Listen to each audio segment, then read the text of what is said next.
आइए दोस्तों, हम मिलते हैं एक ऐसी शख्सियत से जिसने अपने बलबूते मेहनत करके आज ये उत्तर प्रदेश पुलिस में सरकारी पद पर कार्यरत हैं, मिस्टर सुमित कुमार।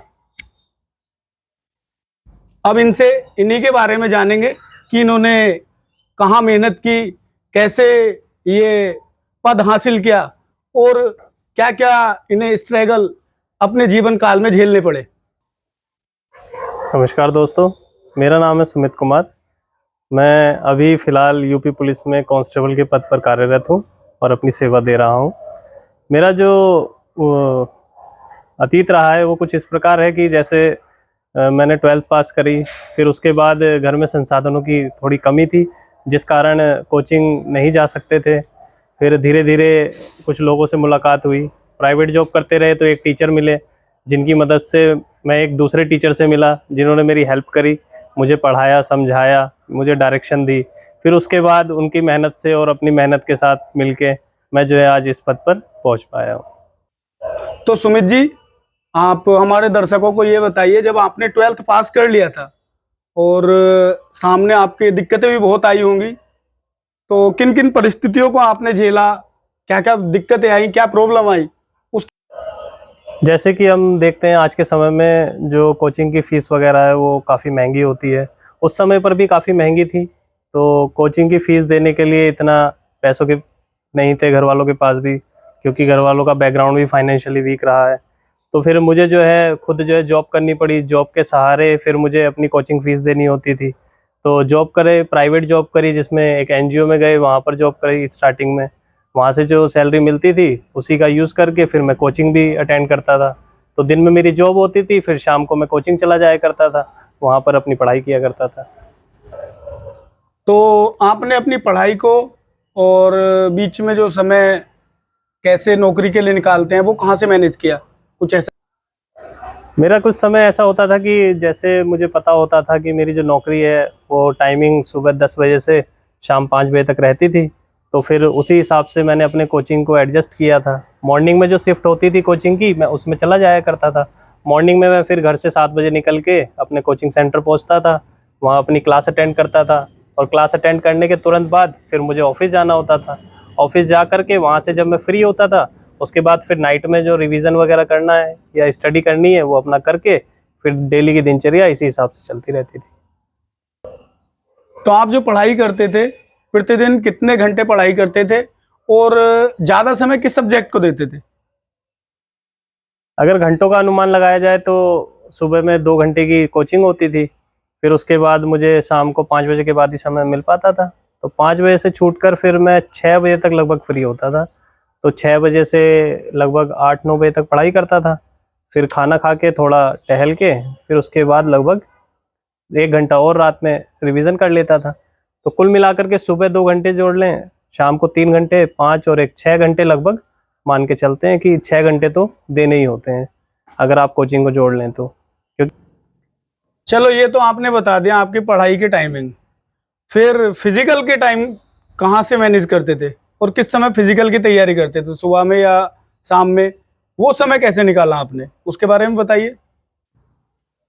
फिजिकल का तो कुछ इस तरह से, जब मैंने पहला पेपर दिया था तो मुझे लग ही नहीं रहा था कि एग्ज़ाम इतनी जल्दी क्लियर हो जाएगा।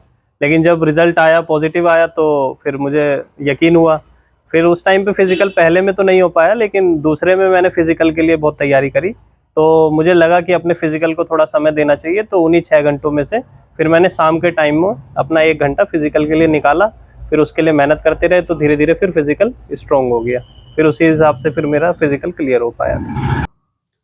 तो सुमित जी, ये तो हो गया कैरियर, फिजिकल, इसके बारे में सब कुछ बातें होगी, दर्शकों ने सुन भी लिया। अब मैं आपसे एक बात मालूम करना चाह रहा हूँ कि आपकी लाइफ में गर्लफ्रेंड तो थी या नहीं थी, इसके बाद? गर्लफ्रेंड तो अगर देखा जाए तो वैसे काफ़ी रही हैं, काफ़ी लोगों से अटैचमेंट हुआ है, मिले हैं, तो रही हैं।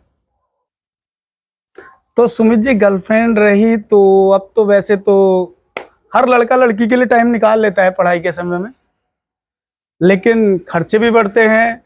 तो मैं अपने दर्शकों को ये भी जानकारी देना चाहता हूँ, तुम गर्लफ्रेंड के खर्चे कैसे मैनेज करते थे? देख लो। गर्लफ्रेंड के जैसे आज के समय में देखते हैं कि काफ़ी खर्चे होते हैं, काफ़ी लड़कियां डिमांड करती हैं, लेकिन ये था कि अगर कहते हैं अगर सामने वाले से आपका अटैचमेंट अच्छा है, सच्चा है, तो वो आपकी समस्याओं को समझ जाती हैं। तो ऐसे ही हम उन्हें बताते थे कि देखो जी हमारी कंडीशन इस तरह की है, तो वो सपोर्टिव थे। हमारे लिए कोई ऐसा नहीं था कि वो हमारे लिए डिस्ट्रैक्शन का काम कर रहे थे, हमारे लिए एक तरह से वो सपोर्टिव काम कर रहे थे, कोई डिस्ट्रैक्शन वाला हिसाब नहीं रहा ऐसा। जैसे आपका जॉब का कार्यकाल चल रहा है, गर्लफ्रेंड आपने बता दिया, एजुकेशन टाइम में गर्लफ्रेंड थी, तो अब हमारे मित्र जो हैं स्टूडेंट लाइफ में है सभी, कुछ जॉब वाले भी होंगे, तो गर्लफ्रेंड पहले रखने का आनंद ज्यादा था या अब रखने का आनंद ज्यादा है? देखिए जैसे कहते हैं कि एक सिक्के के दो पहलू होते हैं, तो ऐसे ही दोनों ही के फायदे भी हैं, नुकसान भी हैं। अगर आप पहले की बात करें तो कभी कभी ऐसा भी हो सकता है कि आप किसी को टाइम ना दे पाएँ, तो उधर से उसका मूड स्विंग हो जाए, फिर उसी के मूड के अकॉर्डिंग आपका भी मूड स्विंग हो जाए। तो क्या है कि डिस्ट्रैक्शन वो बना सकता है एक तरह से। तो ये उससे पहले का नुकसान हो गया है, और अगर वो सपोर्टिव है तो वो बेनिफिट दे रही है। जॉब के बाद क्या है कि अब आपको ना जॉब की टेंशन है, ना पैसे की टेंशन है। अब ये है कि आप उसे सामने वाले को खुश रखें। अब आप खुश नहीं रख पाते हैं तो वो एक दुःख का कारण बन जाता है।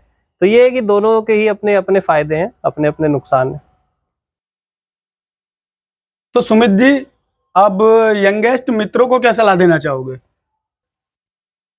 सभी को मेरी सलाह यही रहेगी कि आप लोग पहले तो करियर के लिए सोचें, और जैसे हम देखते हैं कि आज के जीवन में यंग एज हैं, कहीं न कहीं हम लोगों का कनेक्शन हो जाता है, तो उस बात से ना घबराएँ, उसको नेगेटिवली ना लें।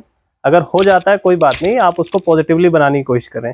अगर आपको लग रहा है कि वो आपके करियर में कहीं सपोर्टिव नहीं हो पा रहा है, तो फिर आपको फिर अपने करियर पे ही फ़ोकस करना चाहिए, क्योंकि ये सब चीज़ें करियर के बाद भी हो सकती हैं। करियर के साथ अगर इसको लेके चलें तो सपोर्टिव नेचर में लेके चलें, आप एज ए डिस्ट्रैक्शन लेकर के इसको ना करें।